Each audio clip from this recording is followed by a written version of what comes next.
כי סבב במים יתחוו אני ובני יוברג'וינס לא ישטפו חוק וסילך במוי אש לא יסיקו וליובו לא יסיבן בוך כי סבב במים יתחוו אני ובני יוברג'וינס לא ישטפו חוק וסילך במוי אש לא יסיבן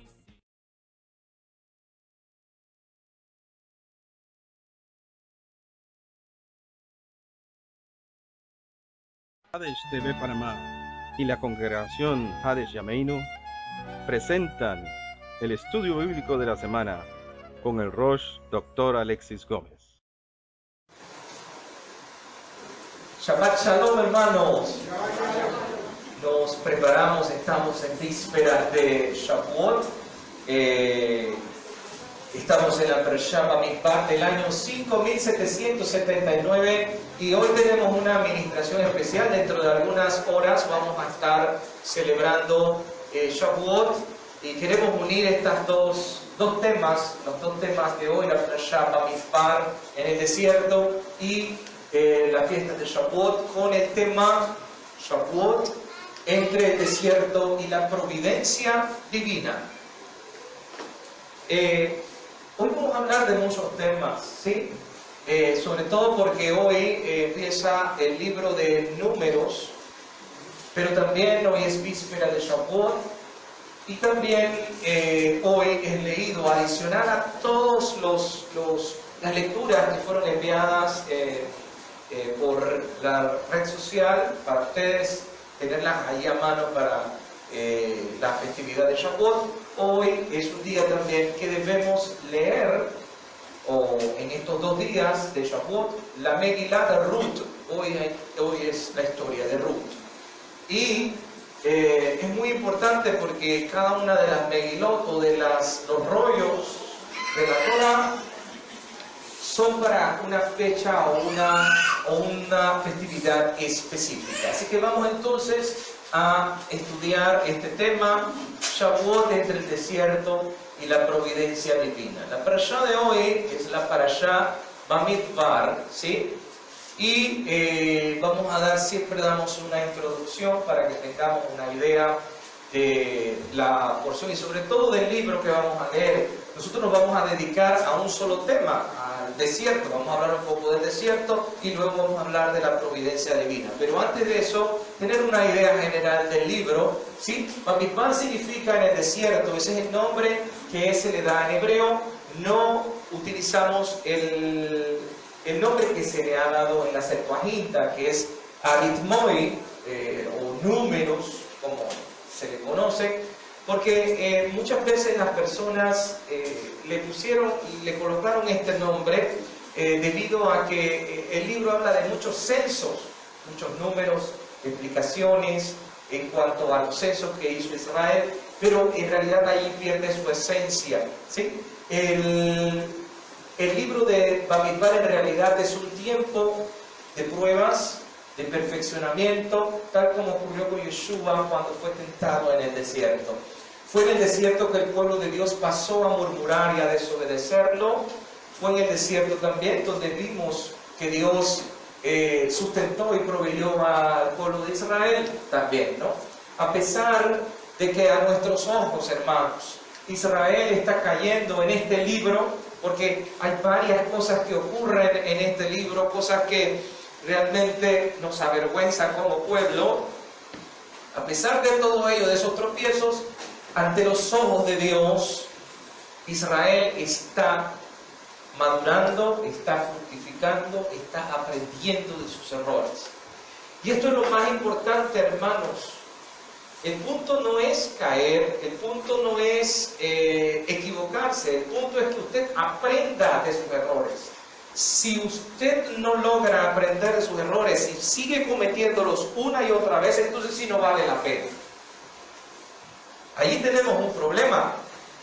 Pero si usted y yo logramos, ¿verdad?, en medio de nuestro peregrinar en esta vida, que está lleno de errores, desilusiones y situaciones que ocurren, y usted no logra sacar al principio algo bueno dentro de aquello y que le sirva de enseñanza de vida, entonces tenemos problemas. Dice el Salmo 90, Salmo atribuido a Moisés, ¿verdad? Salmo 90, en el versículo número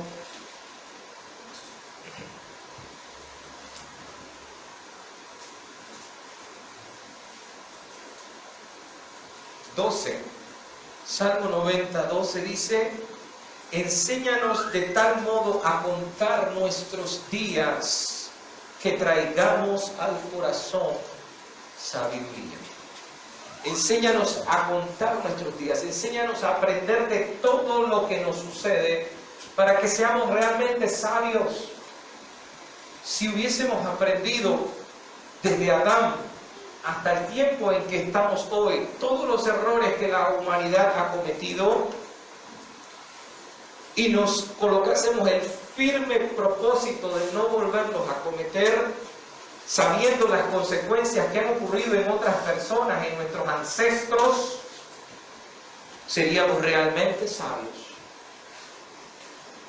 Pero hay un dicho, ¿no?, que nadie experimenta por cabeza ajena.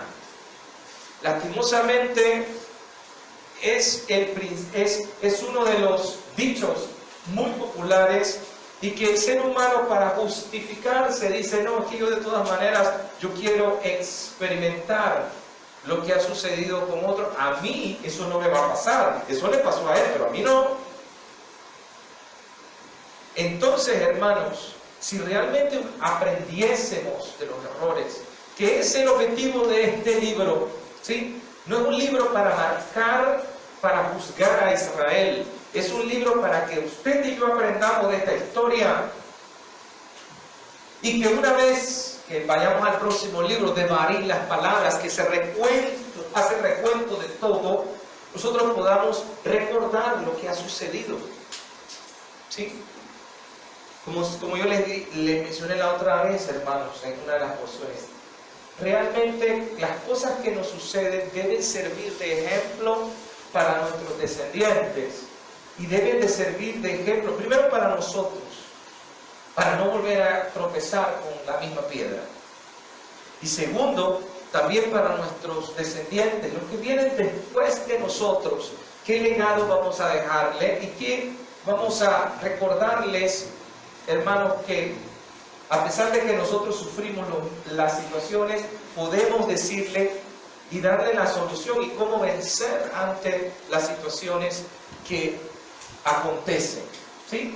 El tema de este libro en completo gira en torno a la salida del monte Sinaí y los 40 años que deambulamos en el desierto, una vez que recibimos las Aseret Adibrot, y una vez que el Señor nos quiere introducir inmediatamente a la tierra prometida, recibiendo las 10 palabras, el pueblo empieza a murmurar, a quejarse, y empiezan una serie de sucesos que realmente hacen con que la promesa de Dios se detenga por 40 años.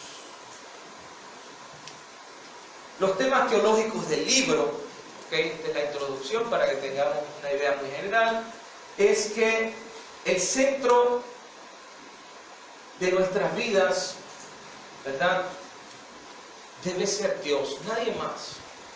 Y eso está ejemplificado en el tabernáculo, una vez que las tribus se colocaban en una posición específica, y como he mencionado en la parashá de hoy, Él debe ser el centro de nuestras vidas. Si Dios no es el centro, hermanos, vamos a tener un problema, porque entonces allí nosotros le entregamos el control de nuestras vidas a otras cosas, a las situaciones. Dios está en control, hermanos, de todas las situaciones. Él no se le escapa absolutamente nada. Y Dios provee. Dios coloca las situaciones. Y a veces parecen, que algunas personas llaman casualidades. No. Dios está en control. Y Él sabe, puede colocar a personas que nosotros nos imaginamos. Dios exige obediencia. Si usted quiere que las cosas caminen de acuerdo a que todo vaya bien, de acuerdo a la voluntad de Dios, una de las cosas primordiales que el libro de Números, el libro de Bamidbar nos menciona es que Dios pide de nosotros, exige, miren la palabra que usamos, exige obediencia. Aquí no es algo a medias, es algo que el Señor, a través de toda este libro, de esta palabra, Él pide de nosotros ser obedientes, sobre todo ser fieles, ¿sí? De ahí la palabra Muná, y que toda nuestra vida es una peregrinación. El libro de Bamidbar nos enseña que así como Israel peregrinó por el desierto, así nuestra vida es un peregrinar en cada uno de nuestros desiertos. Pero el desierto no es malo, ¿sí? Hay una idea tan equivocada de que todo el libro de Deuteronomio es un libro lleno de historias que cuentan los errores y los pecados de Israel. Pero en el fondo no es así, hermanos. Porque de cada cosa hemos aprendido. ¿Por qué esta parashá siempre antecede a la fiesta de Shavuot? Es porque ella nos va a hablar de que nuestra vida debe ser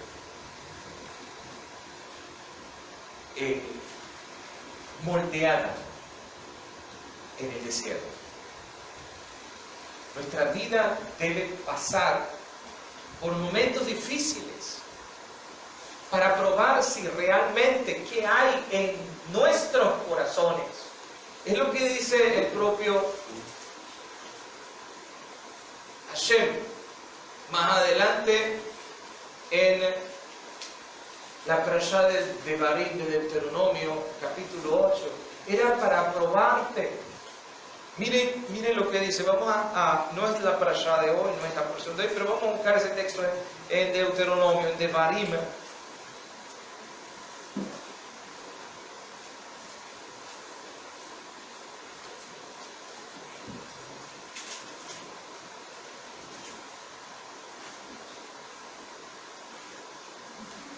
Capítulo 8,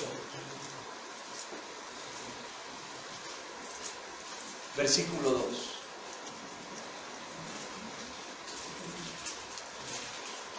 Y te acordarás de todo el camino por donde te ha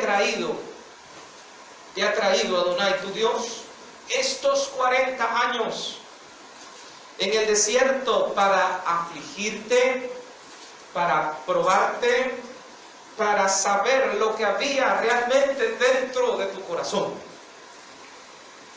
Si habías de guardar o no sus mandamientos.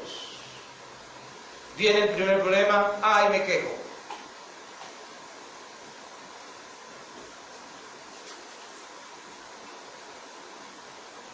Entonces vamos a ver si realmente qué hay dentro de nuestro corazón. Estoy dispuesto a dejar a Dios, a renegar de Él, a decir que ya no creo en Él, que esa palabra está tan vacía en mi corazón y que ya Dios no tiene nada que ver conmigo. O realmente estoy dispuesto a seguir. Y miren lo que dice el propio Dios a Moshe y al pueblo, para que le diga al pueblo en Deuteronomio. Te voy a hacer recordar en Deuteronomio por dónde pasaste. Todo esto es para que ver qué hay, todas las pruebas, las luchas que tuviste en el desierto por 40 años, las aflicciones, son para ver si realmente qué hay dentro de ti. Es muy fácil, ¿no? Yo quiero que el Señor derrame de su Espíritu Santo, se lleve todos mis problemas. Pero el vivir de acuerdo con el Espíritu es realmente afrontar los problemas. Allí es donde realmente se prueba si somos llenos o no de Él.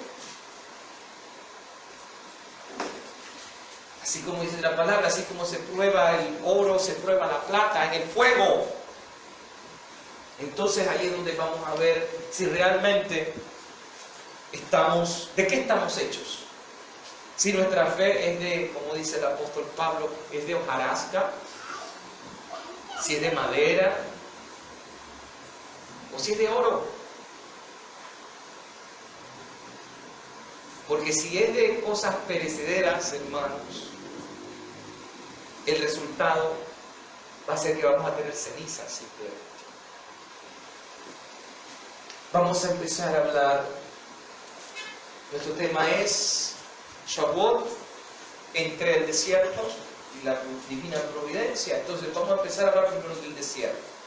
Como un desierto.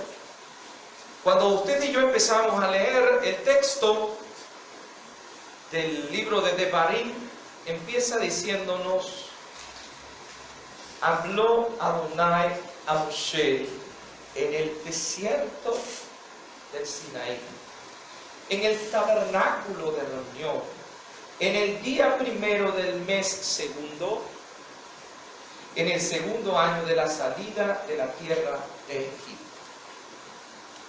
Pero el lugar que Dios escogió para hablar con Moshe no es cualquier lugar del desierto, es específicamente en la región de Sinaí. Y aquí vemos que hay una unión entre el desierto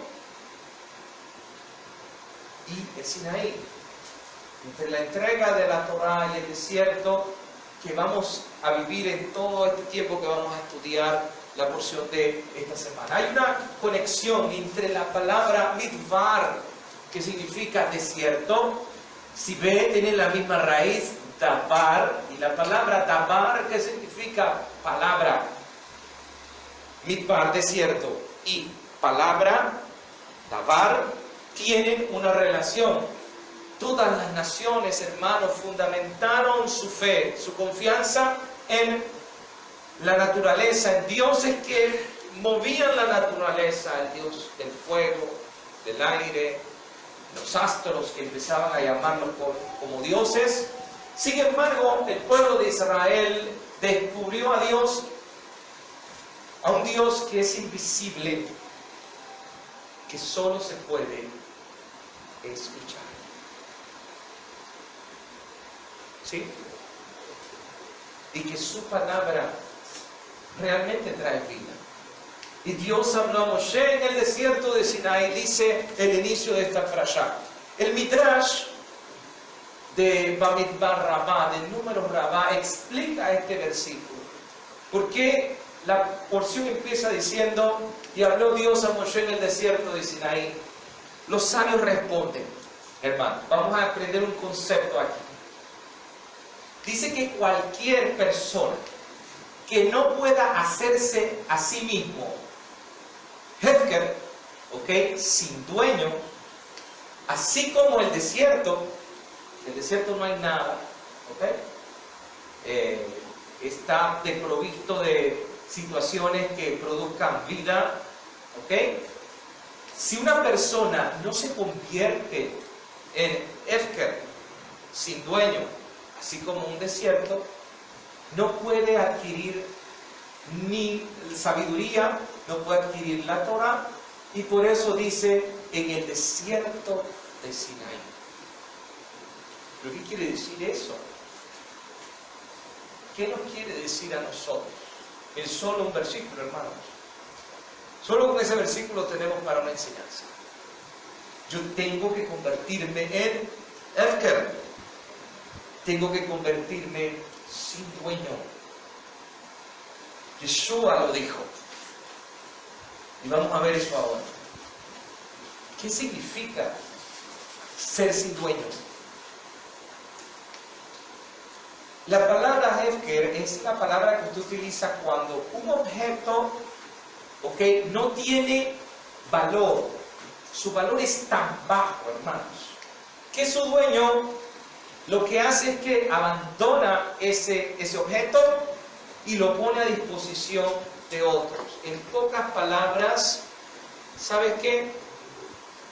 No me interesa si te lo llevas o no. No tiene valor para mí. ¿Ok? Eso es Hefker. Si, por ejemplo, yo tengo una página y yo la dejo allí, si alguien se lleva esa página, para mí no tiene ningún valor si la dejas ahí o te la llevas. Me da igual.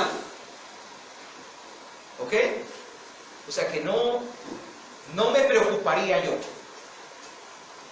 Miren lo que dicen los sabios. Tenemos que convertirnos en Hefker. Pero hay algo más allá, ¿sí? ¿Ok? Uno debe estar listo. ¿Qué quiere decir eso? Usted y yo debemos convertir todo lo que es nuestro, todo lo que nosotros le damos valor, lo debemos convertir en Hefker. Debemos estar listos para abandonar, si fuera necesario, todos los placeres de este mundo por el bien de la Torah. Yo debo estar dispuesto a dejar todo por el bien de la Torah. Pero ¿qué dice el término? ¿Qué dijimos que era Hefker? Hefker es algo que no tiene valor, que si yo lo pongo allí y nadie se lo lleva, no hay problema. Ahí está mi página, nadie se la lleva. Pero si se la lleva, tampoco hay problema. ¿Ok? Miren lo que estoy diciendo. Yo no estoy diciendo que yo voy a empezar a regalar las hojas porque no me importan las hojas. No. Que dije, la hoja está allí. ¿Sí? Pero si está conmigo, estamos bien. Pero si no está conmigo, también estamos bien. No sé si me explico. ¿Por qué? Porque todo lo que usted y yo tenemos, damos gracias a Hashem porque lo tenemos. Tenemos una casa, hermanos. Bendito sea Dios. Tenemos un trabajo. Bendito sea Dios.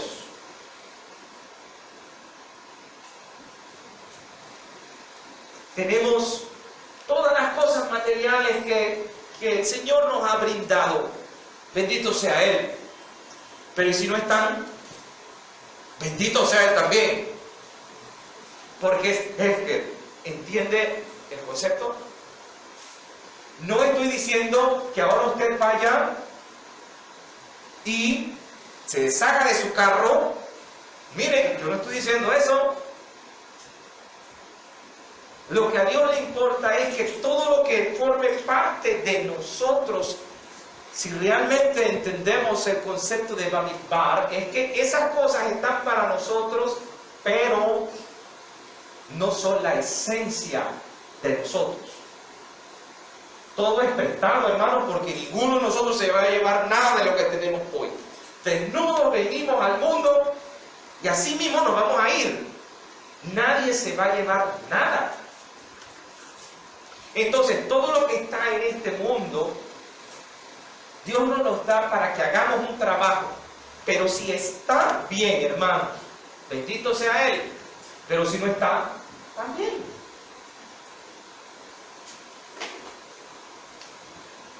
Vamos a ver lo que dice Lucas 9. Yeshua explicó el concepto de Hefker de la siguiente manera. Lucas capítulo 9. Versículo 57 al 62.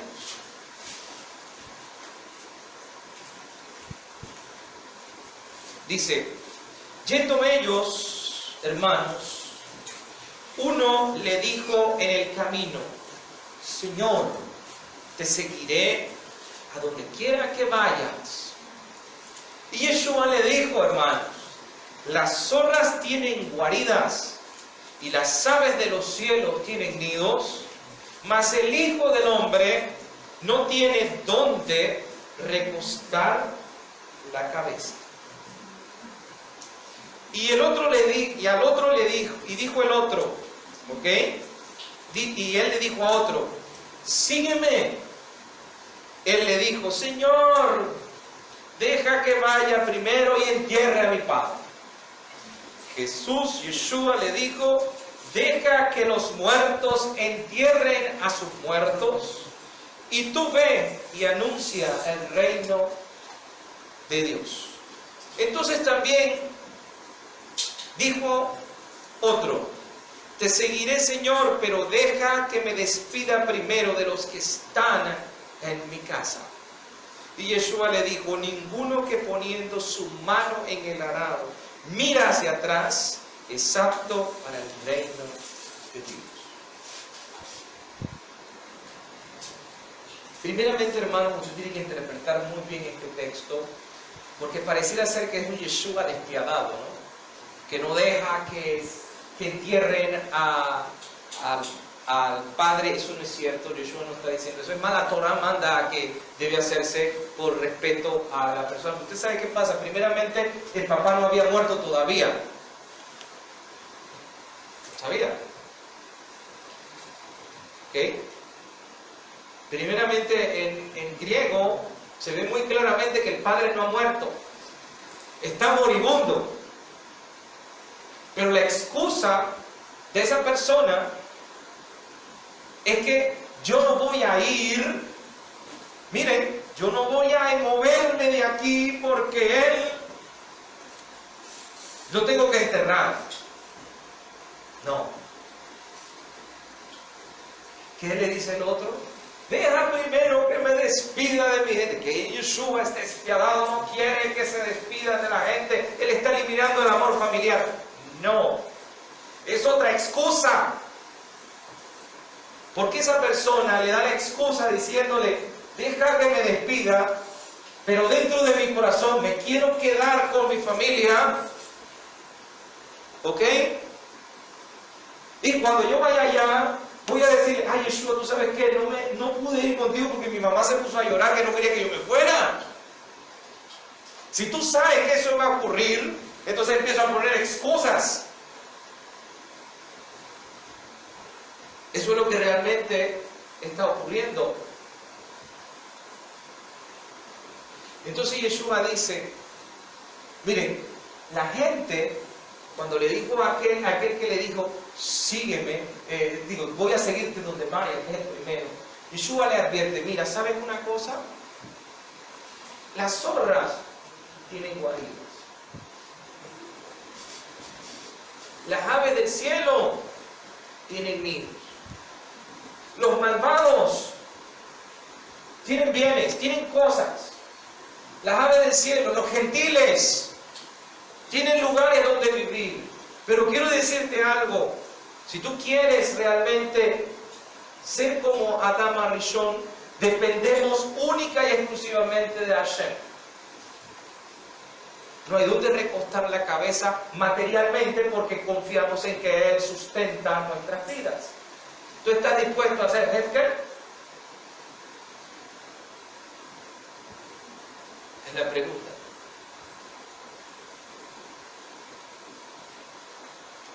Y a veces Dios nos prueba dónde estamos, dónde está nuestra vida asegurada. Si está en Él o no. Para ver si somos dispuestos a hacer hefker, ¿no? Ahí está. Mire lo que dice el Talmud en el Tratado de Sotá 21a. La Torah solo puede preservarse en aquel que da su vida por ella.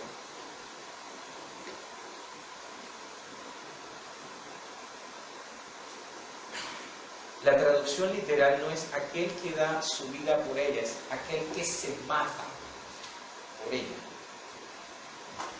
La Torah, la palabra escrita, no solo en piedra, sino en el corazón, solamente va a permanecer en aquella persona que da su vida por ella. Es toda su vida, no un pedazo. La Torah solo puede permanecer en la persona si está dispuesta a darlo todo. Miren lo que dice Marcos capítulo 8:35.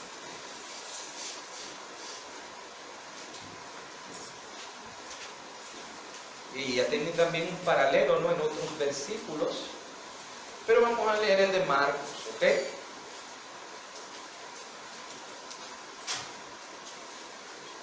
Todo aquel que quiera salvar su vida, la perderá. Y todo aquel que pierda su vida por causa de mí y de las buenas nuevas del Evangelio, la salvará. ¿Ok? Y luego sigue diciendo, ¿de qué aprovecha el hombre ganarse el mundo? Ganar todas las cosas materiales que él quiere tener, sabiendo que hay cosas que a Dios le agradan y hay otras que no, y él quiere tener todo lo que existe en este mundo. Si él se pierde a sí mismo, ¿o qué recompensa dará el hombre por su alma? Porque el que se avergonzare de mí, de mis palabras, en esta generación adúltera y pecadora, el Hijo del Hombre se avergonzará también de él cuando venga en la gloria de su Padre con sus santos ángeles. Entonces, hermanos, la Torah solo se puede preservar y preservar a la persona siempre y cuando la persona dé su vida por él.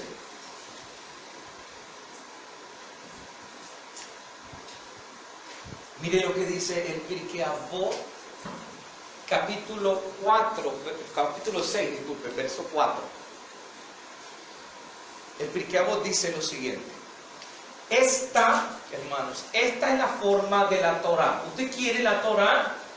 ¿Usted quiere la palabra de Dios? ¿Usted quiere ser un creyente fiel que sigue el camino de Dios y su voluntad a través de su palabra? Le voy a decir qué es lo que va a pasar con usted. No es que si usted sigue al Señor, usted va a tener carros, si usted diezma, va a tener carros y va a tener propiedades. Esa teología de la prosperidad. No, miren lo que dice el Pirkei Avot. ¿Usted quiere la Torah?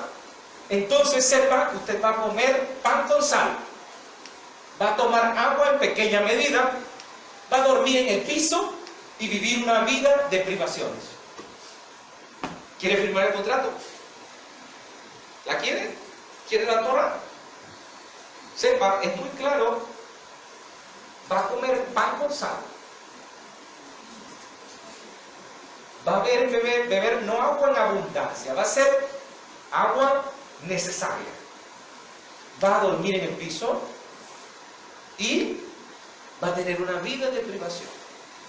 Pero eso sí, hermanos, pero esfuérzate en la Torah, esfuérzate, porque si lo logras, esto es lo que vas a obtener. Eres alabado y todo estará bien para ti. ¿Qué quiere decir ser alabado? Vas a ser reconocido en este mundo y todo estará bien para ti en el mundo venidero.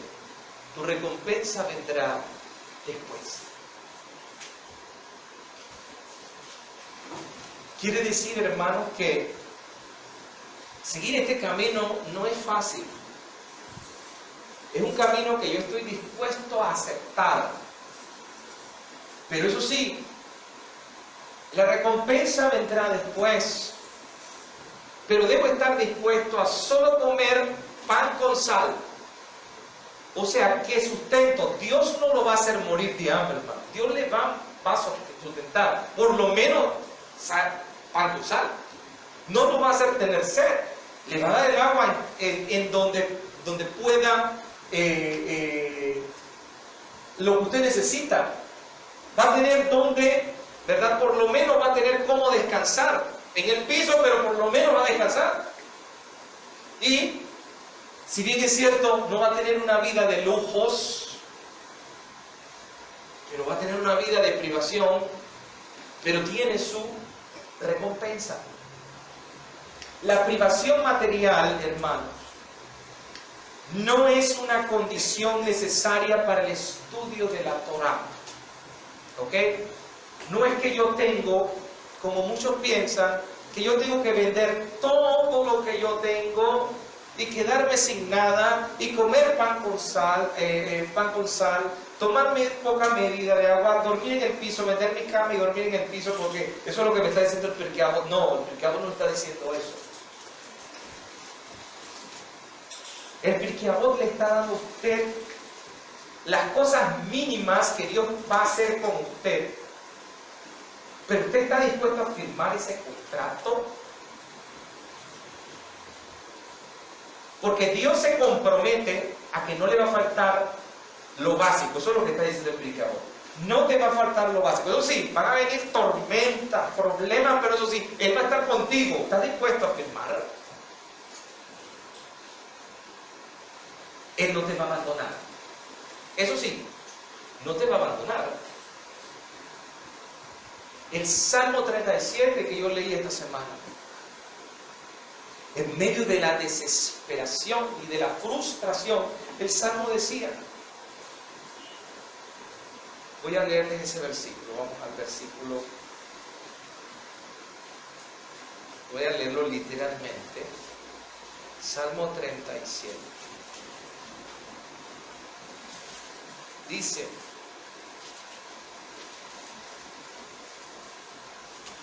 versículo 25, joven fui y he envejecido, dice el rey David, y no he visto justo desamparado, ni su descendencia que mendigue pan.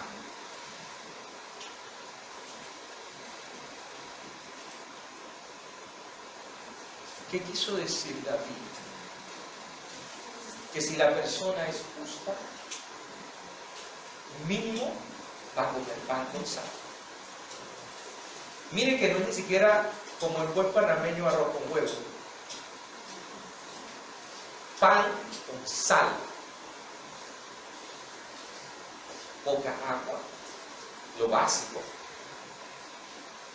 Va a tener, por lo menos, va a poder dormir en el piso. Aunque no tenga ojos. Pero recuerda, Él no va a permitir, como dice el Salmo, que el justo esté desamparado. Pero el Salmo sigue diciendo, no así con los perversos, no así con los que hacen el mal, porque ellos piensan que ganaron la batalla. Pero su juicio llegará después, no ahora.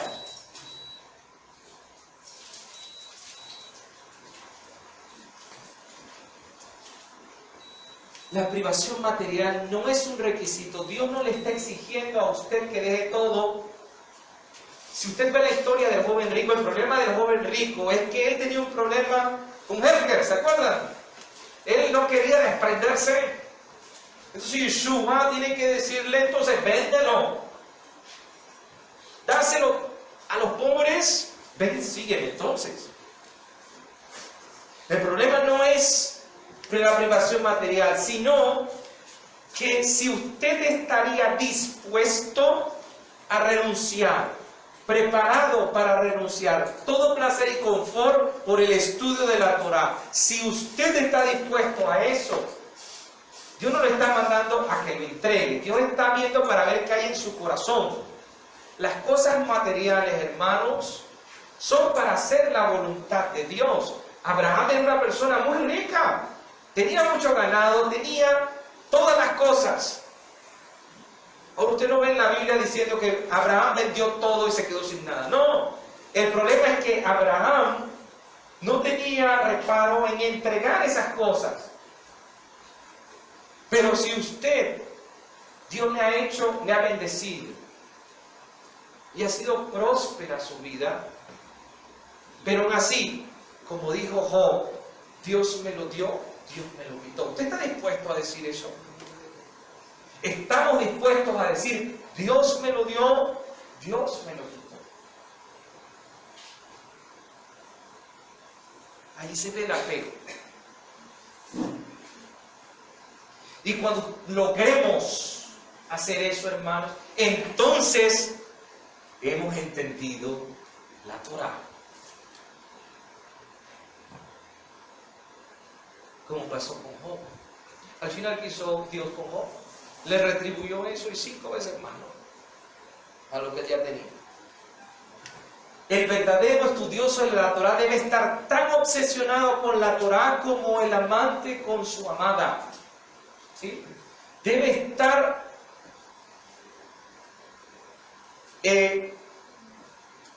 como dice el libro de Cantares, yo soy de mi amado y mi amado es mío. Una relación en la cual no haya más nada que entregarme por completo al estudio de la Torá. Solo cuando uno siente que la Torá por sí sola da significado a su vida, será capaz de renunciar a todas las comodidades y placeres por ella. ¿Qué dijo Yeshua, hermanos? Yeshua empieza en Mateo un discurso diciendo, es que ustedes se preocupan por lo que van a comer, lo que van a vestir, miren los lirios del campo, miren, ni Salomón se vistió como ellos, ¿verdad? Y si Dios trata así la hierba que crece, las flores que crecen, que hoy están verdes y que mañana se echen en el fuego, ¿cuánto más ustedes? Dios no hará por ustedes. Busquen primeramente el reino de Dios y su justicia. Busca la Torá y todo lo demás después será añadido. Así que Dios está buscando esto. Si yo soy capaz de renunciar a todas las comodidades y placeres por la Torá, entonces realmente yo estoy dispuesto a... Yo he logrado entender el significado y la profundidad de la Torá.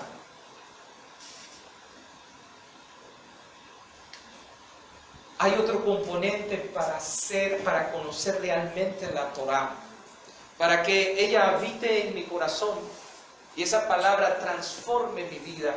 No es solamente el hecho de que yo, como dijimos, sea capaz de dejar todo, ¿ok? Dejar todo lo que tengo, como hicieron los discípulos. ¿Qué hicieron los discípulos con Yeshua? Dejaron sus redes, ¿no? Dejaron de ser pescadores. Yeshua le dijo, venga, y os haré pescadores de hombres. Y luego cuando, hermanos, pasó el peor de los momentos, una vez que ya vieron que el maestro murió, ¿qué hicieron los discípulos? Se fueron de nuevo a hacer lo mismo que habían hecho, porque estaban desilusionados. Y Yeshua los fue a buscar, ¿no? Allá en la playa. Bueno, en realidad no en la playa, porque le llaman el mar de Galilea, pero no es un mar, es un lago en realidad. A orillas del lago de Galilea, ¿sí? Y Yeshua les dice a ellos, los llama, vuelve a hacer el mismo milagro de aquella vez, con el cual los llamó por primera vez, ¿verdad? Y cuando ya lleguen a la orilla, Yeshua se sienta a conversar con ellos, sobre todo con Pedro, ¿no? Y le dice, Simón, Bar-Yona, ¿me amas? ¿Realmente amas todo lo que te enseñé? ¿Toda la Torá? ¿Amas realmente la Torá que has recibido de mí? Sí, Señor, tú sabes que te amo. Entonces apacienta mis corderos. ¿Qué haces buscando y pescando de nuevo? ¿Realmente me amas? ¿Realmente está puesta tu confianza en Hashem? ¿Por qué volviste de nuevo a pescar?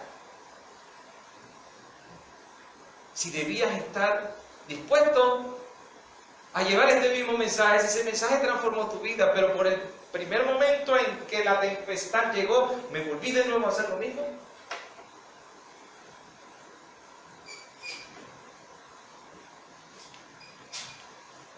Si usted quiere la Torah, debe ser humilde también. Uno debe ser suficientemente humilde para aprender de cada persona y para enseñar a todos sin importar su estatus. La Torah no es solo para usted. No seamos egoístas. Usted tiene que enseñar la Torah a otros, pero también, hermanos, usted tiene que tener la mente abierta para que otros aprender de otras personas.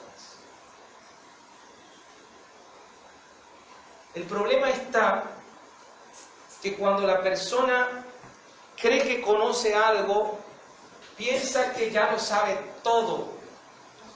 Y era lo que muchas veces yo conversaba con algunos hermanos que me preguntan, pero ¿por qué la iglesia no ve estas verdades tan evidentes? Es que no hay humildad. Si realmente yo quiero la Torah, tengo que tener la humildad de reconocer, nos hemos equivocado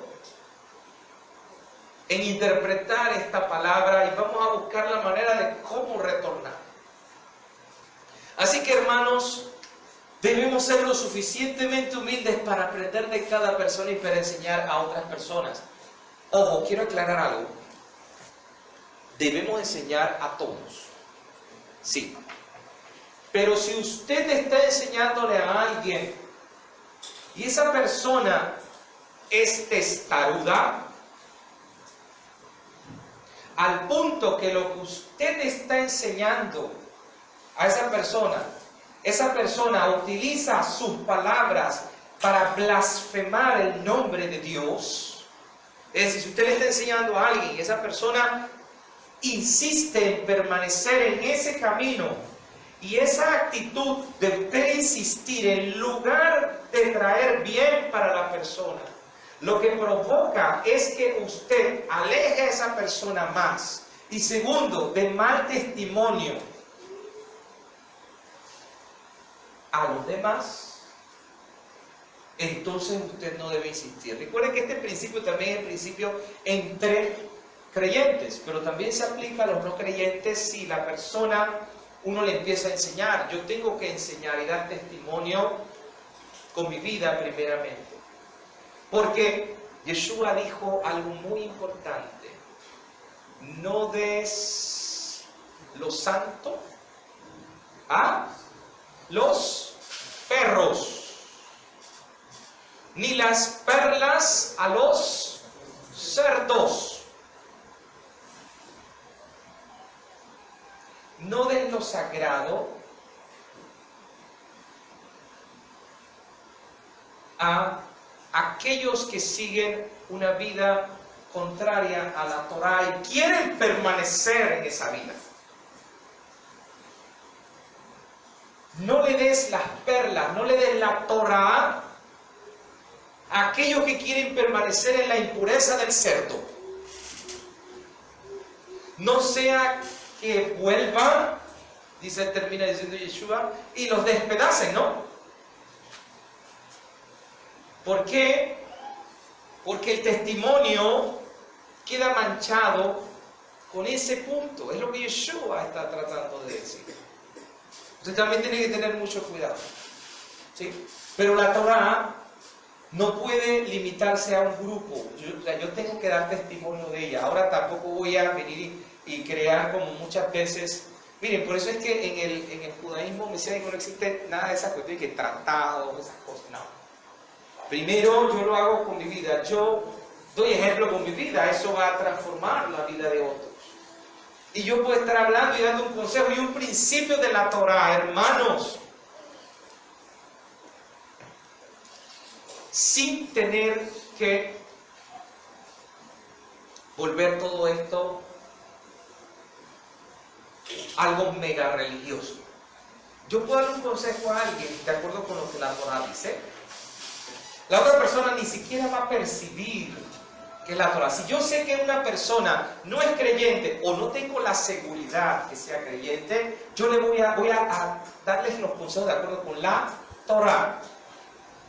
Esa persona yo no la conozco. Poco a poco esa persona va, ay, pero esa persona es sabia. ¿Cómo usted es tan sabia? Y entonces usted empieza a decir y a hablar un poco acerca de Dios. Y ahí empieza a crear el vínculo. Pero ¿sabe cuál es la idea de los creyentes? Es al revés. Yo llego diciendo, oye, yo soy cristiano, yo soy pastor de iglesia, yo vengo a resolver tu problema. Habla mucho y hace poco. Haga al revés. Haga más, ¿verdad? Sin necesidad de hablar. Luego, usted va a crear el vínculo y la persona va a empezar, ah, sí, entonces yo quiero entender un poco más acerca de eso. ¿Sí? Es más importante, hermanos, todos nosotros debemos de tener la humildad para deshacernos de todas las ideas preconcebidas y creencias que tenemos. Si yo soy capaz de quitarme el chip de todo lo que he aprendido y estoy dispuesto, Señor, yo quiero que me enseñes. Ojo, y quiero aclarar algo también de esta parashá. ¿Sí? La parashá también habla de los hijos de Aarón en uno de los versículos, y dice que los hijos de Aarón, los llama los hijos de Moshe y de Aarón, pero en realidad está hablando de los hijos de Aarón. Aquí los rabinos dicen, los sabios de Israel dicen, es que cada uno de nosotros debe de tener un maestro. ¿Sí? Hoy se ha dado mucho en los medios mesiánicos que yo voy y busco en internet y yo no quiero tener rabino, ¿eh? Y otros que dicen que no, mi pastor es el Señor Yeshua. Si el Señor es mi pastor. Aclaro, porque yo hago lo que me da la gana, porque como no tengo que me llame la atención, entonces Yeshua es todo amor, entonces Él no está físicamente aquí para decirme que es bueno, que es malo. Todos nosotros necesitamos de alguien que nos guíe en el camino, para saber que no tropecemos con otras interpretaciones. Y la Torah hoy dice, cada uno debe de tener a alguien que lo guíe. ¿Sí? No es porque se crea más, sino porque realmente la persona necesita, para ayudarlo a la persona a deshacerse de las ideas preconcebidas, esas creencias. Solo si uno está listo para dejar que la Torah lo posea y lo guíe totalmente, entonces sus secretos, los secretos de la Torah, serán revelados. Como dice el Bereshit Rabbah, todos son ciegos hasta que Dios abre sus ojos. Todos nosotros somos ciegos hasta que Dios es el que nos revela su voluntad. Cuando vemos el mundo a través de nuestros propios ojos, estamos sujetos a nuestros deseos materiales y los efectos distorsionadores de la pasión y de los prejuicios. Solo cuando dejamos que la Torah moldee nuestros procesos de pensamiento, podemos ver el mundo desde una verdadera perspectiva. No hay humildad más verdadera, dicen los sabios, que subyugar la posesión más preciada, la mente, a la Torah. Debemos moldear nuestra mente de acuerdo con la palabra de Dios, de acuerdo con la Torah. ¿Sí? Bien. Dios nos provee en el desierto. Dios provee nuestra vida. En medio de las situaciones difíciles, Dios nos sustenta. Cuando usted lee todo el libro de Números, usted va a encontrar de Barim, el mejor momento para Israel, según los rabinos, es el desierto. Es el mejor de todos. Miren que ni siquiera es en la tierra prometida, porque cuando usted entra en la tierra prometida, ya usted tiene los frutos, y como dijo el propio Dios en Deuteronomio, es que cuando entren, ustedes se van a olvidar de mí. Cuando yo tengo todo lo que ansía mi corazón, cuando yo tengo bienes materiales, cosas que deseo, lo tengo en mis manos, inmediatamente dentro de nosotros creemos que ya hemos alcanzado lo que deseábamos. ¿Y sabe qué va a suceder? Esas cosas que están alrededor van a ocupar el lugar de Dios. Y Dios va a irse desplazando y desplazando. Pero mientras estamos en los problemas, como necesitamos de Él, entonces confiamos en Él. Por eso los rabinos dicen que el mejor momento es el desierto, no la tierra prometida. La presencia de Dios estaba con ellos. A pesar de ellos, Israel fue infiel. Este libro nos va a hablar, como lo vamos a ver más adelante en toda la parashá. El pueblo se rebela, quiere carne, hermanos. El pueblo habla, Miriam habla la Shomara con Moshe. Hay el episodio de los espías, hermanos. Se revela Korah. Hay la seducción de Baal-peor, hermanos. Tantas cosas ocurrieron en este libro. Pero en medio de las altas y bajas, Dios está perdonando y haciendo que Israel aprenda de sus errores, ¿sí? Pero Dios, a pesar de todo, nos sustenta, así como sustentó. Y voy a quedar por aquí porque el tiempo ya se nos ha ido. Yo quería hablar un poco de la historia de Ruth, pero quiero sintetizar un poco de cómo esto tiene que ver con Ruth. Todos nosotros conocemos la historia de Naomi, ¿verdad? Estaba casada con Elimelech. Mahlón y Quilión son sus hijos. Hubo una hambruna en Betlehem, en la casa de pan. Y en medio de esa hambruna que Dios provocó, porque Israel se había olvidado. Y como termina diciendo el libro de Jueces, cada uno hacía lo que quería. Entonces llegó la hambruna. ¿Cuál fue la decisión de Naomi y de Elimelech? Que era un hombre rico, hermanos. En Betlehem él era uno de los hombres más ricos de Belén. Dice que la gente llegaba y tocaba la puerta de Elimelech para pedirle pan. Y Elimelech era bondadoso. Pero como el pueblo se había alejado de Dios, Dios le da esta prueba al pueblo. Y Elimelech tiene que irse a Moab. Y en medio de esa situación, ¿ok? Qué curioso, hermanos. Usted no se ha puesto a pensar. No hubo teshuvá de ninguna gente de Betlehem. Cuando Elimelech y Naomi están pasando por la crisis económica en la que estaban viviendo y de hambruna, la Torá no dice, el Tanaj no menciona que ellos oraron y le pidieron a Dios perdón. No menciona nada de eso. Simplemente Elimelech dice, nos vamos de aquí, hay una hambruna aquí, nos vamos a otra tierra para ver si allá nos va a ir mejor. ¿Y sabe qué, hermanos? El remedio fue peor que la enfermedad. ¿Y qué sucedió? Murió Elimelech. Igual ocurrió con Mahlón y Quilión, que se habían casado con unas moabitas. Cosa que no debía ocurrir porque Dios había prohibido esta situación. Y en medio de todo ese momento de desesperanza, hermanos,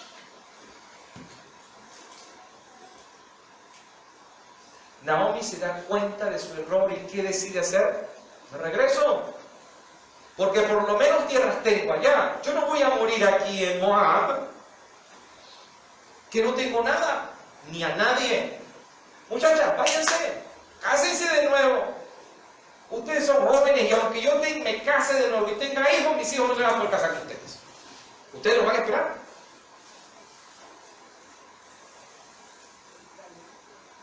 ¿Qué dijo Ruth y Orfa, por cierto? Ruth era descendiente del rey de Moab, Eglón, que sale en el libro de Jueces.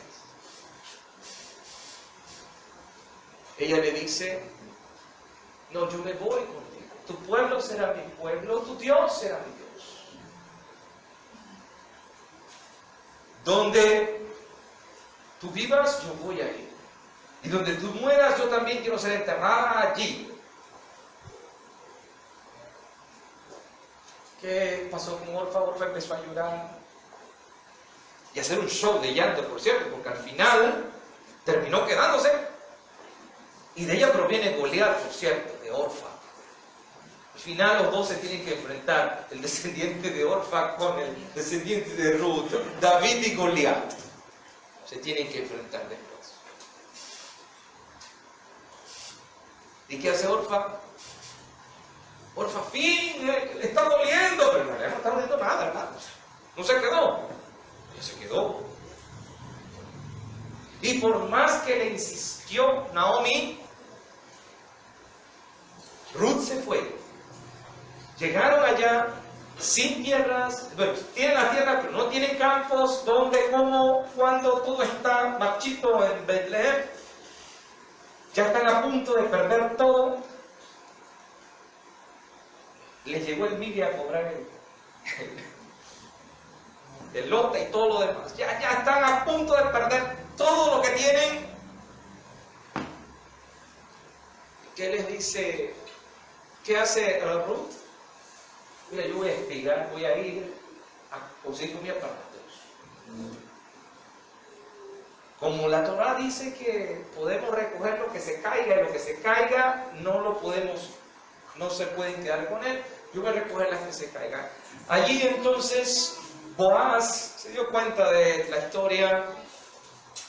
Miren, fue providencia divina que Ruth llegara a los campos de Boaz, tantos campos que había, y ella llegó allí. ¿Casualidad? No, casualidad no. Y cuando ella llega a la casa y llega con las cosas y le entrega y le dice, ¿y dónde estuviste espigando? Estuve espigando en un señor que yo creo que se llama Boaz. ¡Ah! Ese fue Dios el que lo hizo, porque ni siquiera le había comentado nada. Y hace todo un proceso. Boaz, como conocemos la historia, redime las tierras de Naomi, se casa con Ruth, redime el nombre de la familia de Elimelech, y de allí procede el rey David.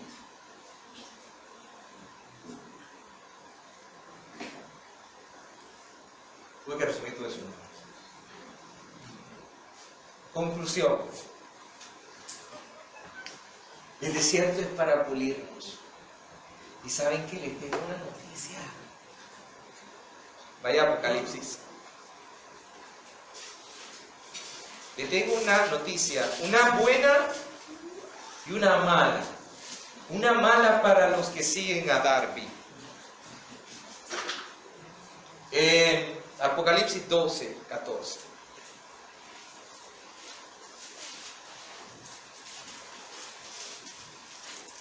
Y le dieron a la mujer las dos alas de la gran águila para que volase de delante de la serpiente. ¿A dónde? Al desierto. Desde donde era sustentada un tiempo y tiempos y la mitad de un tiempo. ¿A dónde llevaron a la mujer? Al desierto. No en la cápsula de Darby. La llevaron al desierto. ¿Qué me encuentro en el desierto, hermanos? Pruebas, situaciones. ¿Están dispuestos a comer pan con sal? ¿Poca agua? ¿A dormir en el piso?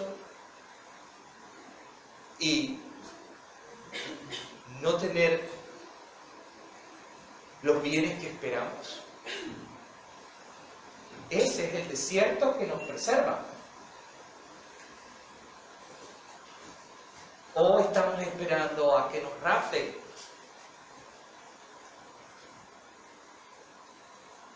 Porque no queremos sufrir.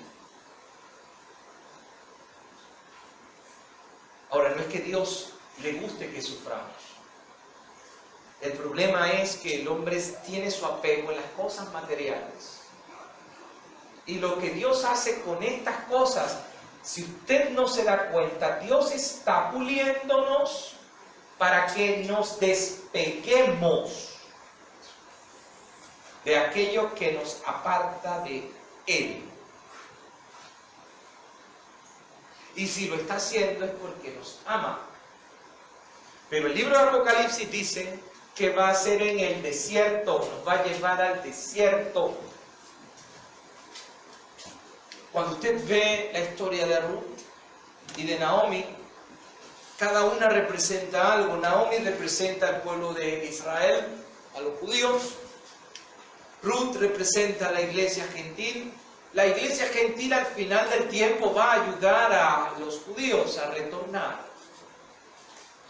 Simplemente hace falta el pariente redentor, Boaz, Yeshua, ¿sí? Y que a través, ¿verdad?, de la relación entre Ruth y Boaz se puede redimir, volver, ¿verdad? Como menciona Romanos capítulo 11.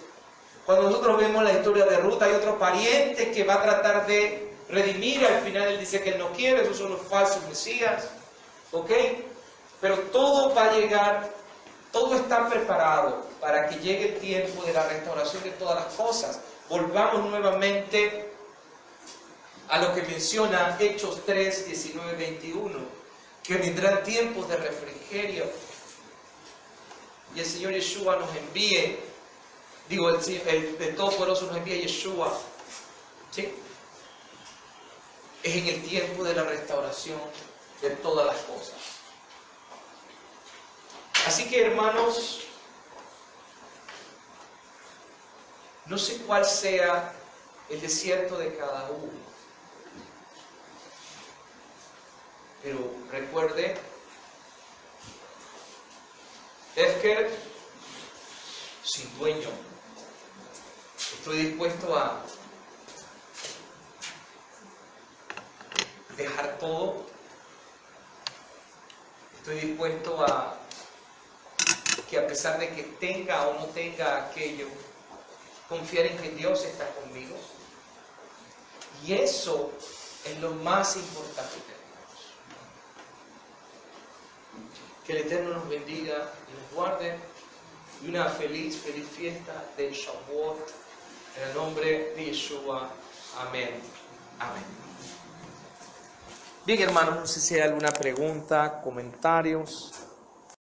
El Ministerio Renovar Nuestros Días es un ministerio de instrucción bíblica sin fines de lucro constituido para el apoyo de la iglesia local, promoviendo la enseñanza bíblica, la edificación del cuerpo del Mesías y auxiliando a la restauración de la iglesia con base en los principios bíblicos vividos y promulgados por Yeshua, Jesús y sus discípulos en el primer siglo.